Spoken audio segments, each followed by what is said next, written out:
Tayo ay magluluto ngayon. Meron tayong kawali sa ating harapan. Ngayon ay ipakita ko sa inyo kung paano ko gawin ang aking butter shrimp. Yan, meron ako ditong 1/4 kilo ng aking shrimp, hipon. Tinanggal ko na yung buhok niya.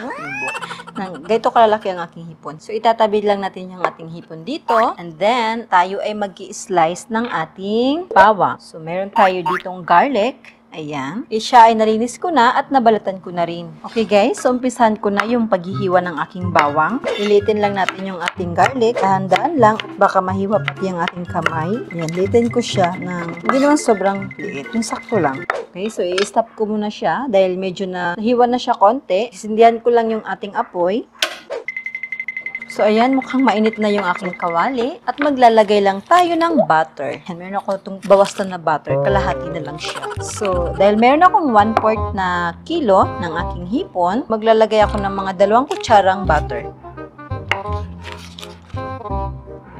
So, inaan ko lang yung aking apoy. Antayin natin na matunaw ang ating si butter. So, ngayon ay mukhang siya po ay malapit ng matunaw.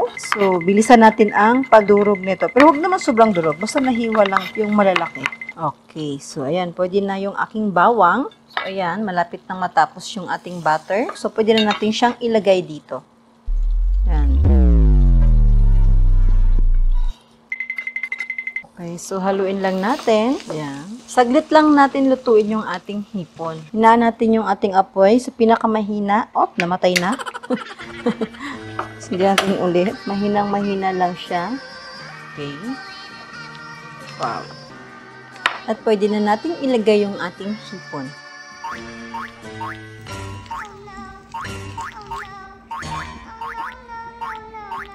Ayan. Haluin lang natin yung saglit ng ating hipon. Okay, so maglalagay naman ako ngayon ng ating 1/4 na kutsarita ng black pepper powder. Iubos natin yan para masarap siya. At maglalagay tayo ng ating sidato puti, ang ating patis. Maglagay tayo ng patis, 1 kutsarang patis. Oops.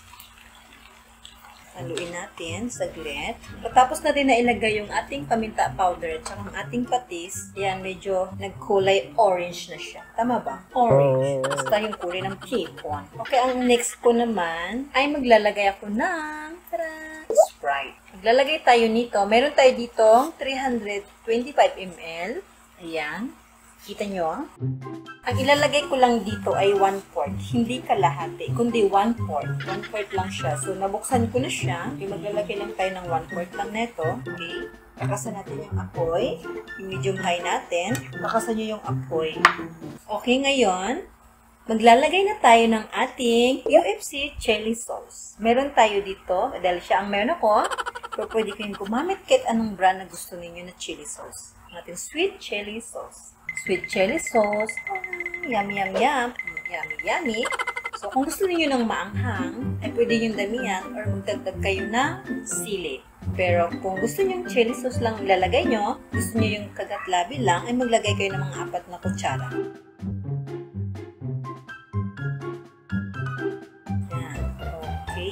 And mix lang natin. Makasan natin yung apoy ulit. So, yan. Antayin lang natin na kumulo. 1 minuto, and then pwede natin patayin ang ating si apoy.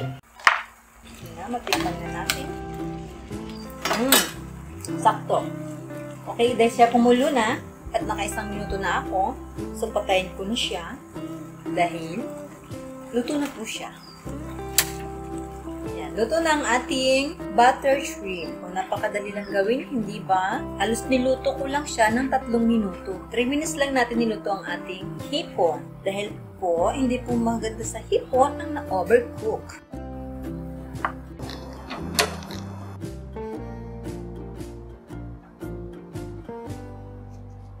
Ano malabo? Sorry. Ganito kalalaki ang aking hipon. Hindi siya kasing laki ng iniisip ninyo na malalaki. Char. Tinanggal ko na yung aking mga buhok.